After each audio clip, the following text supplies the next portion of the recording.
Assalamualaikum warahmatullahi wabarakatuh. Kami dari kelompok 6 ingin mempresentasikan hasil penjualan NVC kami pada tahap 1 kemarin. Kami mengangkat brand bakulan dari kata bakul yang berarti dagang dalam bahasa Jawa. Kelompok 6, yaitu saya sendiri, Rida Irfani dengan NRP 52, ada Keiza Najwa dengan NRP 53, ada Kaisa Nadila Syarifa dengan NRP 562, ada Syafian Nur Aini dengan NRP 69, dan juga Naila Adwa dengan NRP 94. Ada dua produk utama kami. Yang pertama yaitu Pashmina Viscose. Mengikuti tren dalam bulan puasa dan juga Idul Fitri, kami menjual Pashmina Viscose untuk mengikuti tren dari yang terjadi di kalangan masyarakat sekarang. Yang kedua, kami menjual dimsum karena untuk berbuka puasa kami menyediakan camilan kecil untuk pelanggan bisa melakukan buka puasa dengan ada beberapa opsi yaitu udang keju, siomay, dan juga lumpia.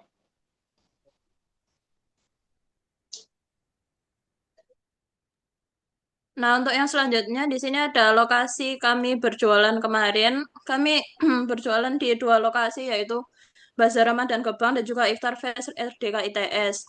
Di Gebang kan kami memilih area ini karena memiliki potensi pembeli yang cukup tinggi. Sedangkan di Iftar Fest RDK kemarin kami juga melihat target pengunjung yang banyak. Jadi kami memilih tempat itu karena potensi pembelinya juga lebih tinggi karena terdapat acara lomba yang diadakan pada RDK-nya juga.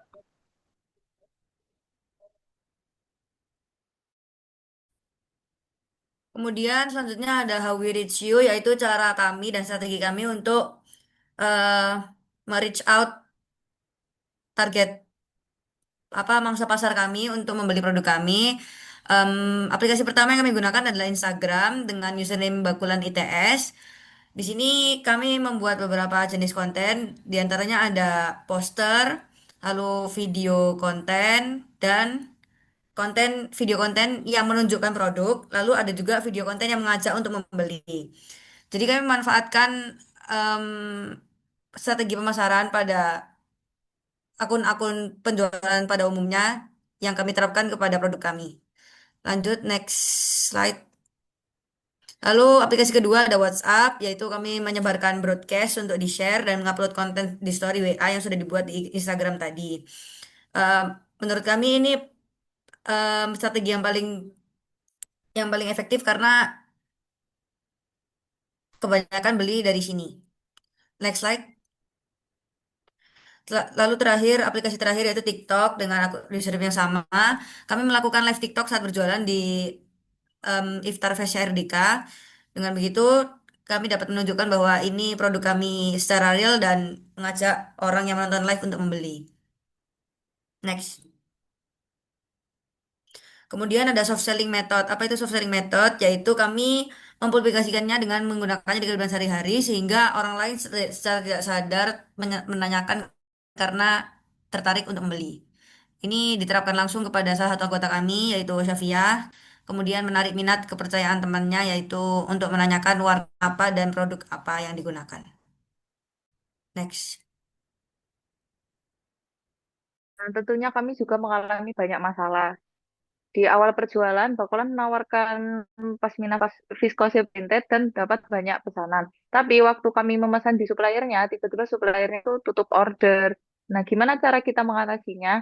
Kita itu menghubungi seluruh pelanggan yang beli pasmina viskose printed itu dengan menawarkan refund atau mengganti ke pasmina polos. Tapi untungnya hampir semua pelanggan milih ke pasmina polos.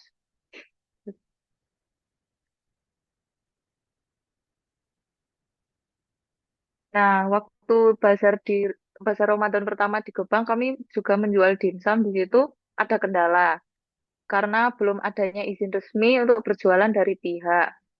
Karena waktu itu kita mau pesan tapi ternyata udah habis tempatnya.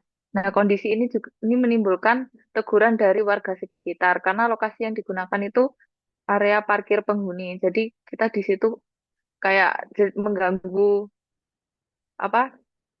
Mengganggu yang menghuni di situlah. Meskipun proses penjualannya tetap berjalan, kami disarankan untuk tidak menggunakan tempat itu lagi tanpa izin.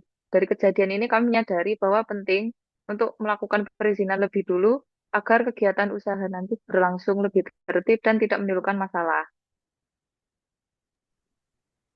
Oke, baik. Selanjutnya ini keuangan dari usaha kami. Nah, ini bisa lihat selengkapnya di SPS. Next.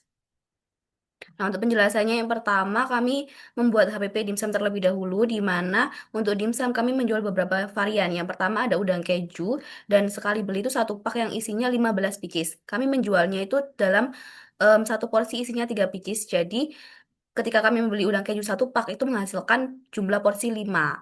Nah, untuk HPP-nya sendiri per porsinya ada 8.900 sekian dan kami menjual dengan harga 12.000 sehingga mendapatkan profit sebesar 3.000 sekian.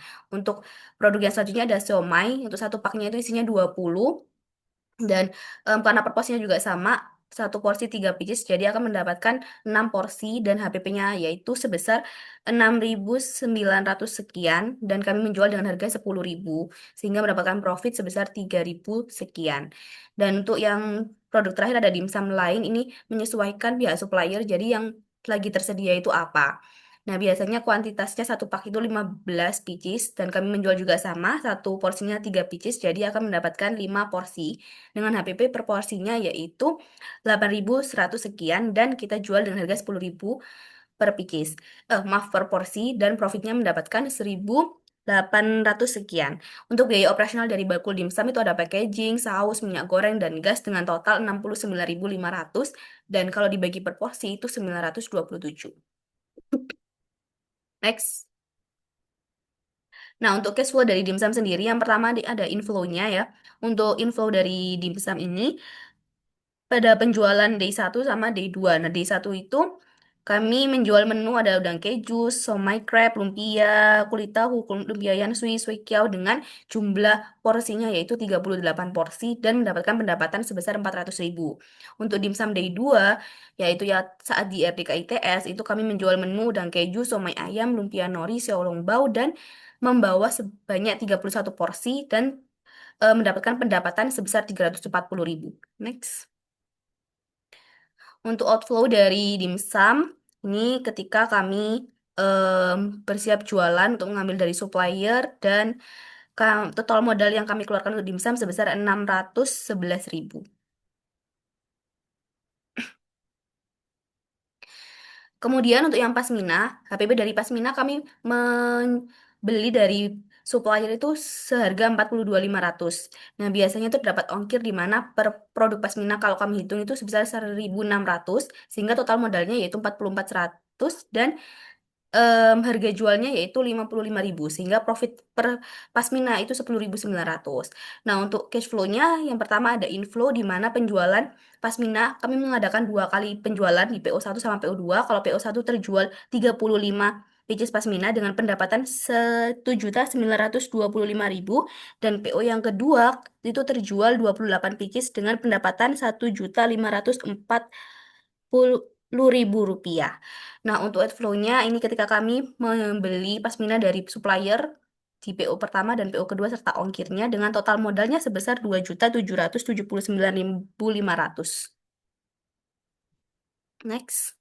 Nah, untuk pendapatan dan keuntungan, jadi setelah kami jumlahkan seluruh pendapatan dari dimsum D1, dimsum D2, pasmina PO1, PO2, itu total pendapatan keseluruhan kami sebesar 4.205.000 rupiah. Dan total keuntungan kami setelah dikurangin dengan modal tiang tadi, itu mendapatkan keuntungan sebesar 814.500. Nah, ini ada bukti pendapatan kami dan ada bukti transaksi selama kami berjualan. Next. Ini dokumentasi selama kami berjualan, ada ketika mengambil dimsum, menggoreng, dan menjualnya. Ini juga ketika kami mensortir pasmina dan lain sebagainya. Next.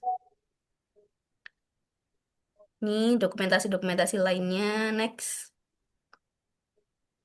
Dan ini contoh dari video promosi kami. Nah, mungkin cukup sekian yang bisa kami sampaikan. Kurang lebihnya kami mohon maaf. Terima kasih. Wassalamualaikum warahmatullahi wabarakatuh.